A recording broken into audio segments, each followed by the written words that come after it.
Hey, ¿cómo están? Espero que estén muy bien. Bienvenidos una vez más a este canal. El día de hoy les voy a enseñar, como ya vieron en el título del video, cómo pueden darle un look un poco más cinemático a sus imágenes, a sus fotos en Lightroom.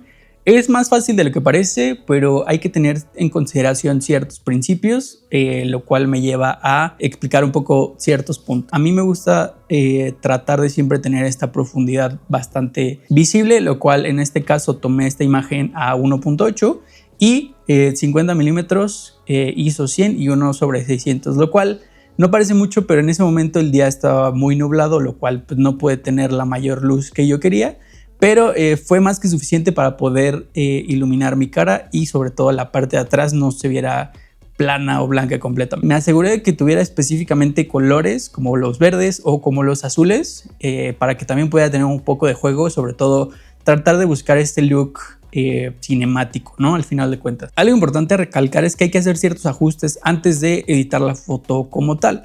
En este caso, por ejemplo, a mí me gusta tener el aspect ratio, como es una foto de perfil, me gusta tenerla a 4:5, que es como lo más común para fotos de perfil o retratos en este caso. Y pues digo, 4:5 es el estándar para Instagram, lo cual es bastante utilizable en muchas situaciones. Y otra cosa importante es la parte del balance de blancos. Si bien muchas veces lo dejamos en automático y la cámara decide prácticamente el balance de blancos, siempre es bueno tratar de ir sobre estos parámetros para identificar cuál se puede alinear mejor a la foto, y en este caso yo lo dejaría como en luz de día porque no era un día tan soleado, entonces se asemeja un poco más a cómo se tomó la foto y sobre todo algo que quiero que no sea tan brillante, tan cálido, y depende mucho cómo lo quieran hacer, pero en este caso a mí en lo particular no se me hace que esta escena necesite tanto amarillo, por ejemplo, ¿no?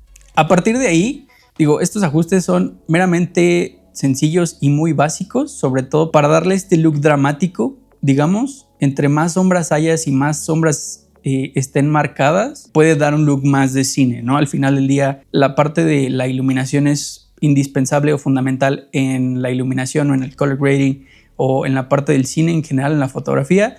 Entonces, para acentuar un poco más este look, yo le voy a dejar un poco más de sombras y que se vea un poquito más dramático, digamos, sin llegar al clipping, ¿no? Por ejemplo. Entonces, lo voy a recorrer lo más que pueda sin llegar al clipping en esta área. Incluso tratando de bajar un poco la exposición también para que se note ese cambio dramático. Aquí en la parte de presencia o presence, textura, claridad, dehaze, la verdad yo no los utilizaría por dos razones. Una, agregan mucho contraste, y dos, como que pierdes el control de ese contraste. Por ejemplo, la textura es agregar contraste en ciertas áreas muy específicas o muy delineadas de la imagen. Al momento de quitarlos, obviamente se ve muy poco natural. La parte de la claridad agrega mucho en los tonos medios y por eso se ve como tan rígida la imagen. Y si los quito exactamente igual, pierde como todo el detalle de la imagen. Y el dehaze, por ejemplo, es contraste donde no hay contraste en la imagen. Entonces normalmente en las zonas donde no hay mucho contraste es niebla, este tipo de cosas, ¿no? Si yo lo agrego, automáticamente la parte de atrás se va a ver como con mucho contraste, lo cual en realidad no queremos. Y si los van a utilizar, utilícenlo con mucha precaución porque en realidad pueden afectar muchísimo su imagen, y yo recomendaría no utilizarlo si quieren tratar de llegar a este look lo más natural posible. Otra cosa es la saturación y el vibrance. En este caso la saturación, digo, aumenta todos los colores, ¿no?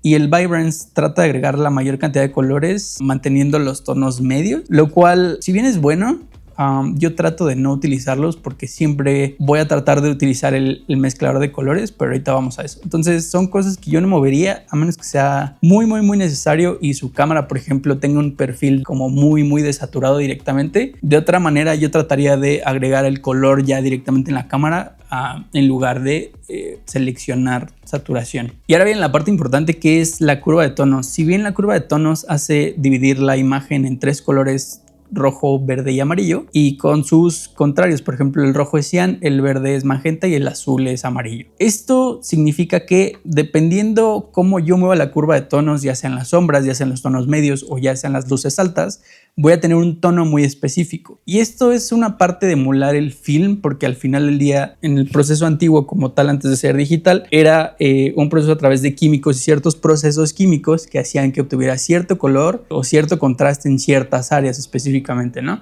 Por eso Kodak o Fuji se tardaron tanto tiempo desarrollándolos y perfeccionándolos, para tener un look muy distintivo. Y digo, al final del día esto también puede replicar una forma de cómo ustedes pueden tener este look tan atractivo, ¿no? Por ejemplo, ¿en qué consiste? Si yo genero un punto prácticamente en la parte de las curvas, si yo lo subo o lo bajo, esa zona en específico de la foto va a tener ese color. Por ejemplo, si yo voy a las sombras, que es la parte más oscura, y si yo agrego una tonalidad, pues la imagen se va a ver de ese color, o si yo lo bajo, se va a ver de ese otro color complementario. Para tener este look, lo más común en las sombras es tener ciertos tonos azules, ¿no? Por ejemplo, en este caso, al agregar en las sombras, el color de la chamarra pasa a ser una tonalidad un poco más verde, que es, bueno, cian. Si yo agrego en las luces altas, se va a notar más rojo, y las luces altas pues es el cielo prácticamente. Algo que es bien importante es que no necesariamente tienen que tener una S perfecta, sino pueden haber ciertos ajustes y agregar cierto color específico. Por ejemplo, en este caso yo voy a agregar un poquito de cian también en las altas luces, y a mí lo que me gusta hacer en particular es, después de hacer los ajustes en el rojo, ir directamente a la parte del azul y empezar a seleccionar el color que quiero en cada sombra. Por ejemplo, en la parte de las sombras voy a tratar de agregar un poco de azul para que no se vea como tan verde y tenga una tonalidad un poquito más azul. Y en la parte de las altas luces voy a bajarlo un poquito, haciendo una especie de S invertida para que tenga un poquito más de color amarillo en las altas luces. Y ahora lo único que hay que hacer es, o lo único que yo hago es únicamente complementar los tonos de piel, ya sea con cierto color. Por ejemplo, en este caso a mí me gusta subir un poquito los tonos de piel, tal vez agregar un poquito de verde en las altas luces para compensar el amarillo que ya teníamos, por ejemplo. Esto lo que va a hacer es ya un contraste muy específico, y ya con esos ajustes yo ya puedo darle un look mucho más específico a la imagen, ¿no?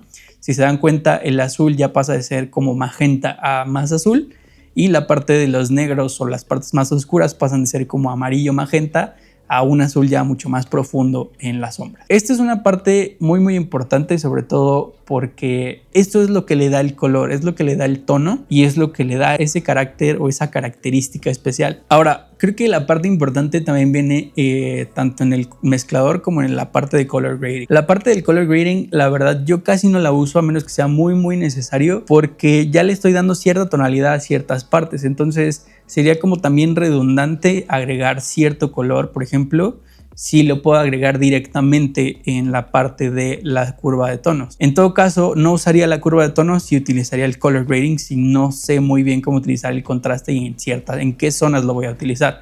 Entonces, esto es un poco más para dar un tono o muy específico, por ejemplo, un verde amarillo chillón muy específico, o no vas a utilizar tanto contraste, ¿no? Por eso sería un poco más redundante el usar este tipo de cosas. Entonces el look ya lo tiene, ya se ve como con una paleta de colores mucho más definida, lo cual únicamente voy a utilizar el mezclador de colores. Lo que voy a hacer, por ejemplo, en este caso voy a hacer que los verdes se vean un poquito más amarillos para no tener esa tonalidad tipo turquesa, y los voy a desaturar un poco únicamente para que también tengan este look desaturado. Y lo turquesa lo voy a hacer completamente lo opuesto, voy a tratar de enviarlo directamente al azul para eliminar este color turquesa y únicamente sea azul, ¿no? Y como ven, si yo subo la saturación en la parte del azul, puedo ya definir el color de azul específico que quiero. Únicamente lo voy a hacer un poquito hacia el lado izquierdo, sin llegar a este extremo, claramente, y donde sea un poquito más natural voy a dejar la saturación como estaba. Si se dan cuenta, pasa como todavía más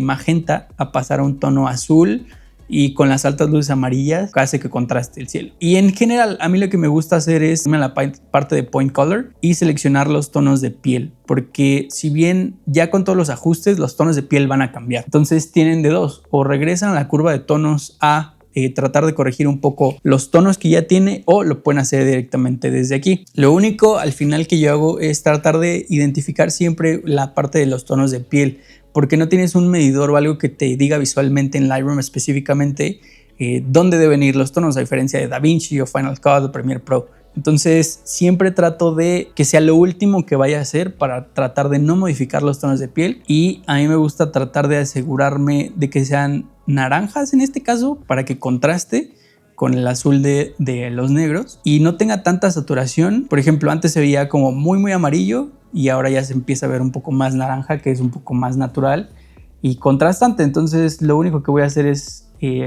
asegurarme de que la saturación sea la ideal y listo. Al final tienen de dos: regresar a la curva de tonos, por ejemplo, y darle ese look, digamos, como mate, tanto en las altas luces como en las bajas, para que se concentre, digamos, el color en ciertas áreas. A mí no me gusta hacerlo porque se ve como muy de Instagram de hace 10 años, pero también es parte de aquel look de cine que no era tan definido en las altas luces ni tan en las sombras. Entonces les puede ayudar también a completar ese look. Y por último, el único efecto, los únicos dos efectos que yo agregaría en este caso, porque es una foto de retrato, utilizaría la parte de las viñetas para enfatizar un poco el rostro, tampoco como si fuera foto antigua, pero realmente considerando que la parte del rostro es lo más importante de la foto, digamos, ¿no? Y algo que siempre me gusta utilizar es la parte del grano, porque digo, mantiene ese look bastante de cine,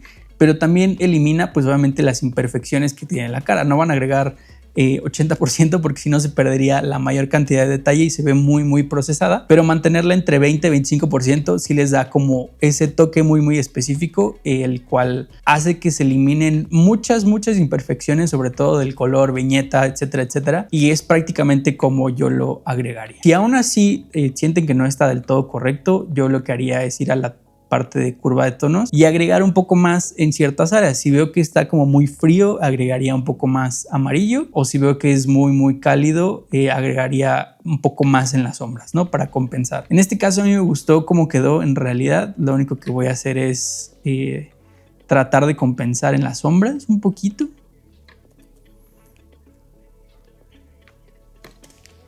No tiene que ser un look perfecto. Al final del día estas son las bases: que tenga sombras, que las sombras tengan cierta tonalidad, que tenga altas luces y las altas luces tengan esa tonalidad, mientras podemos corregir un poco los colores a nuestro gusto dependiendo de la escena. Como pueden ver, mi cámara tiene un tono muy magenta, entonces al corregir todo y eliminar un poco más el magenta, puedo tener una imagen un poco más balanceada en cuanto al color. Así es como ustedes lo pueden hacer en Lightroom. No es tan complicado, simple y sencillamente tienen que tener las bases. Entonces esto les puede ayudar a que ustedes hagan sus propios ajustes y sus propios presets. Pues nada, espero les haya gustado, espero les haya servido y nos vemos en el siguiente video. Bye.